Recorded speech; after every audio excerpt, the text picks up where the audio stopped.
നമസ്കാരം. 4ാം ക്ലാസും ഗുസ്തിയും ഒരൽപ്പം ഗുണ്ടായിസവും കാണിച്ച് ഖദറുമിട്ട് രാഷ്ട്രീയത്തിലേക്ക് രംഗപ്രവേശനം ചെയ്ത് കൊള്ളയും കൊലയും അഴിമതിയും നടത്തി അരാജകത്വം നടത്തുന്ന എല്ലാവർക്കും പൂട്ടിടാനൊരുങ്ങുകയാണ് മോദി സർക്കാർ. പുതിയ നിയമം മൂലം ജനപ്രതിനിധികൾ സമൂഹത്തിന് മാതൃക ആയിരിക്കേണ്ടവരാണെന്നും എന്ത് കൊള്ളരുതായ്മയും ചെയ്തിട്ട് അധികാര കസേരകൾ കയറിയിരിക്കാൻ ആകില്ല എന്നും വളരെ വ്യക്തമായി സമൂഹത്തിന് തെളിയിച്ചു കൊടുക്കാനുള്ള ശ്രമത്തിലാണ് നിലവിൽ കേന്ദ്ര സർക്കാർ മുന്നോട്ടു പോകുന്നത്. മോദി സർക്കാരിന്റെ തീരുമാനത്തിന് കടിഞ്ഞാൻ പിടിക്കുന്നത് മറ്റാരുമല്ല, ആഭ്യന്തരമന്ത്രി അമിത്ഷായാണ്. ജനാധിപത്യത്തിൽ അധികാരം ഒരു അവകാശമല്ല, ജനങ്ങൾ ഏൽപ്പിച്ച വിശ്വാസത്തിന്റെ ഉത്തരവാദിത്വമാണത്. ആ വിശ്വാസം സംരക്ഷിക്കാനുള്ള ഏറ്റവും വലിയ ആയുധം അത് നിയമമാണ്.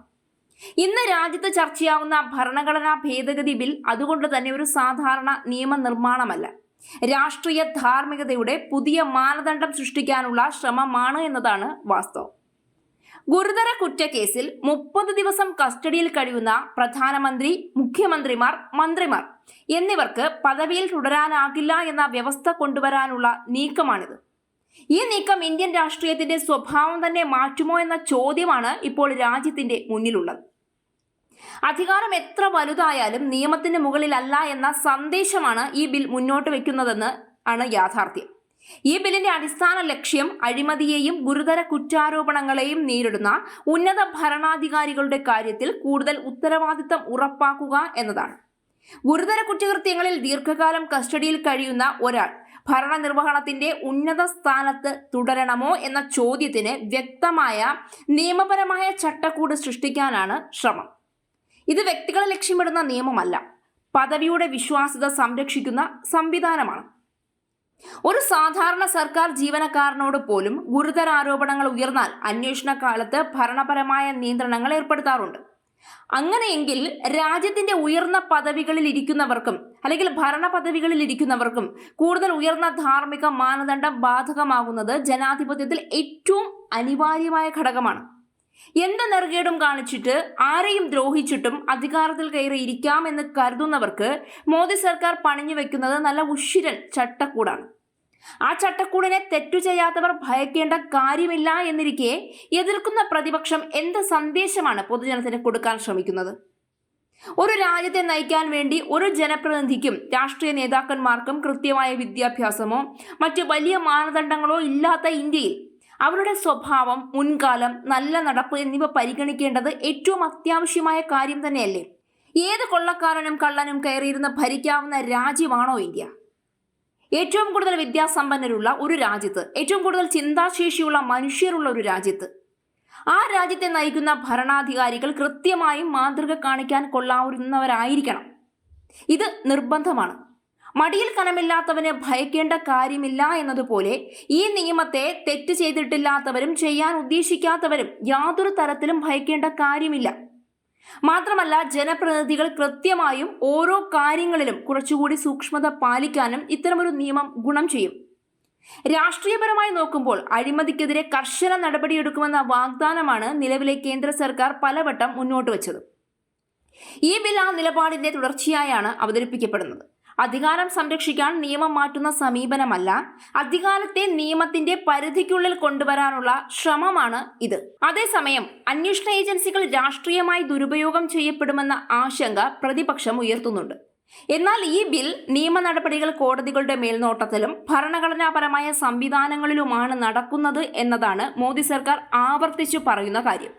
കൂടാതെ ഈ ബിൽ ഇപ്പോഴും പാർലമെന്ററി പരിശോധനയുടെ ഘട്ടത്തിലായതിനാൽ ദുരുപയോഗ സാധ്യത കുറയ്ക്കാൻ ആവശ്യമായ എന്ത് ഭേദഗതികളും ഉൾപ്പെടുത്താൻ അവസരമുണ്ടെന്നും ചൂണ്ടിക്കാണിക്കുന്നുണ്ട്. സാമൂഹികമായി ഈ ചർച്ചയ്ക്ക് വലിയ പ്രാധാന്യമുണ്ട്. പൊതുജീവിതത്തിൽ പ്രവർത്തിക്കുന്നവരുടെ ധാർമ്മിക ഉത്തരവാദിത്തത്തെക്കുറിച്ചുള്ള ജനങ്ങളുടെ പ്രതീക്ഷ മുൻപത്തേക്കാൾ ഉയർന്നിരിക്കുന്ന ഒരു കാലഘട്ടമാണിത്. അഴിമതി ആരോപണങ്ങൾ ഉയരുമ്പോൾ പൊതുഭരണത്തോടുള്ള വിശ്വാസം തകരുന്നു.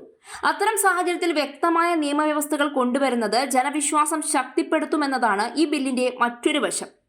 ഈ ബിൽ നിയമമാകുമോ, അന്തിമ രൂപം എന്തായിരിക്കുമെന്നത് പാർലമെന്റിന്റെ തീരുമാനമാണ്. എന്നാൽ ഒരു കാര്യം വ്യക്തമാണ്, രാഷ്ട്രീയ ഉത്തരവാദിത്തം, ഭരണധാർമ്മികത, ജനവിശ്വാസം എന്നിവയെക്കുറിച്ചുള്ള ദേശീയ ചർച്ചയെ ഇത് കൂടുതൽ ശക്തമാക്കിയിട്ടുണ്ട്. അധികാരം നിയമത്തിന് മുകളിലല്ല. ഈ തത്വത്തെ കൂടുതൽ സ്ഥാപനപരമാക്കാനുള്ള ശ്രമമായാണ് ഈ നീക്കത്തെ കാണേണ്ടത്. രാഷ്ട്രീയ നേതാക്കന്മാർ ജാഗരൂകരായിരിക്കേണ്ടത് ഒരു ജനാധിപത്യ രാജ്യത്തിൽ ഏറ്റവും അത്യന്താപേക്ഷിതമായ കാര്യമാണ്. പ്രത്യേകിച്ച് ഇന്ത്യ പോലെ ഇത്രയേറെ ജനസംഖ്യയുള്ള ഒരു രാജ്യത്തിൽ. എന്ത് നടപടിയെടുക്കുമ്പോഴും അതൊരു വ്യക്തിയെ മാത്രം ബാധിക്കുന്ന കാര്യമല്ല. ഒരു ജനപ്രതിനിധി എടുക്കുന്ന എന്ത് തീരുമാനവും ഒരു രാജ്യത്തിന്റെ അല്ലെങ്കിൽ ഒരു സംസ്ഥാനത്തിന്റെ മുഴുവൻ ജനങ്ങളെയും, ഭരണ സംവിധാനത്തെയും, ജനാധിപത്യ വ്യവസ്ഥയെയും പോലും ബാധിക്കുന്ന കാര്യമാണ്.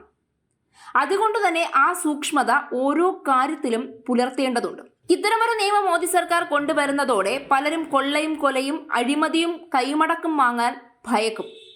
ആ ഭയത്തോടുകൂടി രാജ്യത്തെയും പൊതുജനങ്ങളെയും സേവിക്കും. അത്തരത്തിൽ രാജ്യത്തെയും പൊതുജനങ്ങളെയും സേവിക്കാനാണ് ജനാധിപത്യ പ്രക്രിയ എന്നൊരു സംവിധാനം ഇന്ത്യ ഇക്കഴിഞ്ഞ കാലം മുഴുവൻ മുന്നോട്ട് കൊണ്ടുപോകുന്നത്. എന്നാൽ അത് ഈ കഴിഞ്ഞ കാലത്തിലൊക്കെ എത്ര നടപ്പായി എന്ന കാര്യം കൂടി ചിന്തിച്ചിട്ട് വേണം ഈ ബില്ലിനെ എതിർക്കാൻ.